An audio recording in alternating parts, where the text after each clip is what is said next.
Hi, hello po sa inyong lahat. Isang mapagpalang araw po muli. Ngayong araw ho na ito ay pag-usapan ho natin itong Senado. So alamin ho natin kung sino ho yung grupo ho ng majority block at yun hong minority block. At alamin din ho natin kung ano ho ang mga komite hong hinahawakan ng mga senador ho. So yan ho ang ating alamin at tatalakayin ho dito sa aking vlog na ito.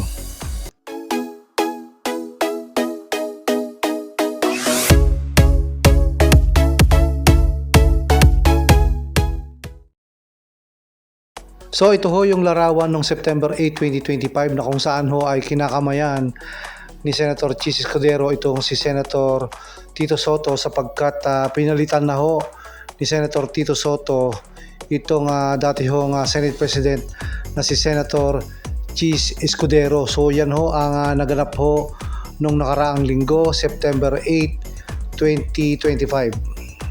Ang Senate President ho ay ang pinakamataas ho na ranggo ng mga opisyal ho dyan sa Senate of the Philippines at ito rin ho ang tinuturing na ikatlo sa pinakamataas at makapangyarihang opisyal sa gobyerno ho ng Pilipinas, ito hong Senate President. So ito ho ay sunod sa Vice President dahil ang pinaka number 1 ho ay ang Presidente, Vice President and then yun hong Senate President. Magmula ho nung nakaraang linggo, September 8, 2025 ay meron na ho tayong bagong Senate President at ito ho ay sa katauhan ni Senator Tito Soto. So siya ho ang ating kasalukuyang Senate President. At ito ho ay hindi una ho na naging Senate President itong si Senator Tito Soto sapagkat sa mga nakaraan hong mga termino ho niya, siya ho ay naging Senate President na. Naging Senate President ho itong si Senator Tito Soto sapagkat meron ho 14 na senador ang bumoto sa kanya kaya siya ho ay naluklok bilang Senate President. So ito ho, ipapakita natin sa inyo kung sino-sino ho ang bumubuong mga senador sa grupo ho ng majority block.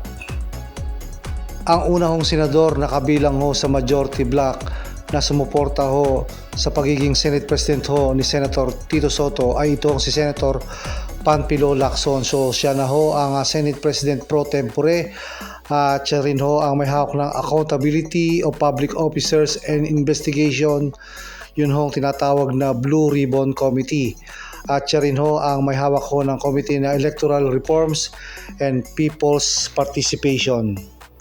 Ang ikalawa hong senador na partiho ng majority block ay ito hong si Senator Mig Zubiri. So siya na ho ang bagong majority floor leader at siya ho ang may hawak ng committee ng rules.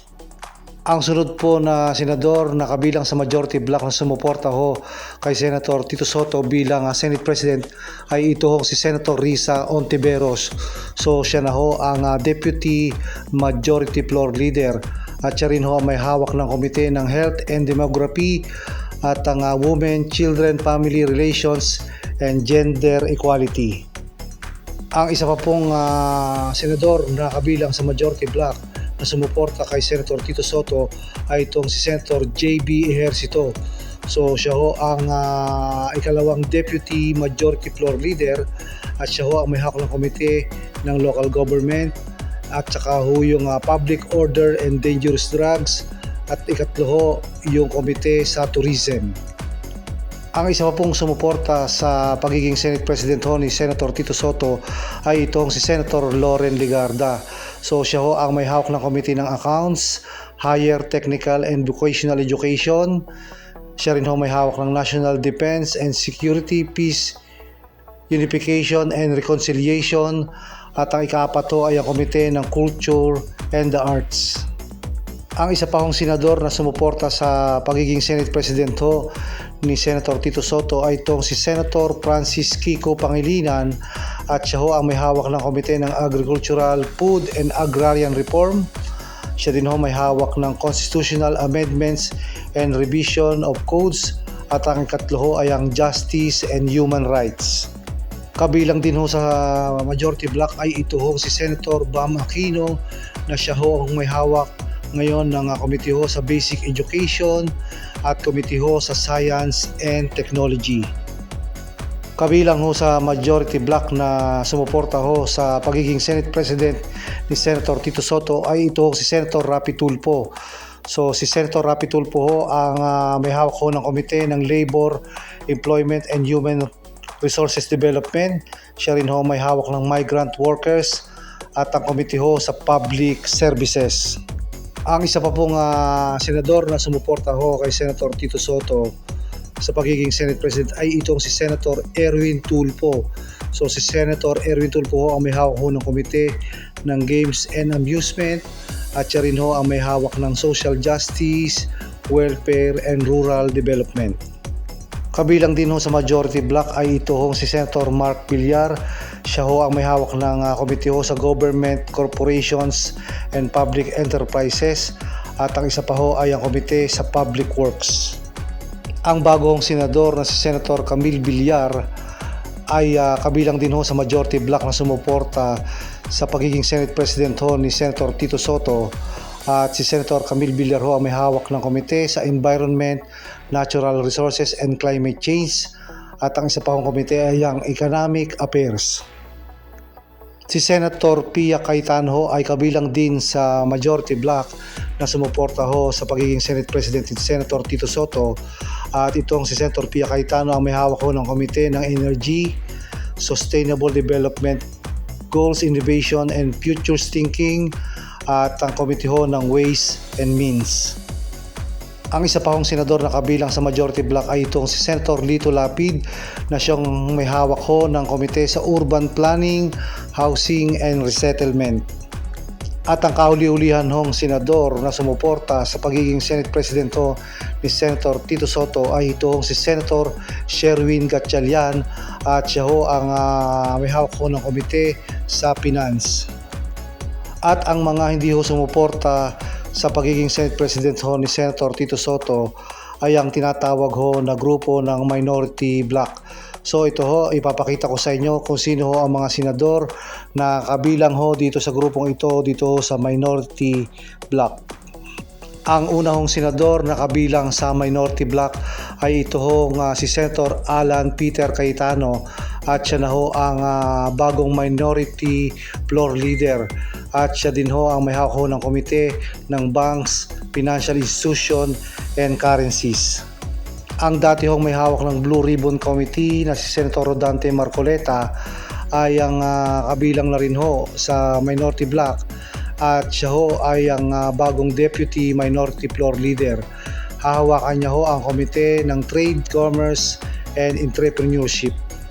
Ang dati hong Majority Floor Leader na Senator Joel Villanueva ay kabilang ho ngayon sa Minority Block at siya ho ay naging Deputy Minority Floor Leader. Ang dati hong Senate President na si Senator Francis Chis Escudero ho ay kabilang din ho sa Minority Block. Ang isa pa hong senador na kabilang ho sa Minority Block ay ito hong si Senator Ronald Bato de la Rosa at siya ho ang may hawak ng komite ng Civil Service, Government Reorganization and Professional Regulation. Si Senator Bongo ho ay kabilang din sa Minority Block at hahawakan niya ho ang komite ng Sports at saka ho yung komite ng Youth. Ang top 1 senator ho noong 2022 election na si Senator Robin Padilla ay kabilang din ho sa Minority Block at siya ho ang may hawak ng Cultural, Communities and Muslim Affairs at siya rin ho may hawak ng komite ng Public Information and Mass Media.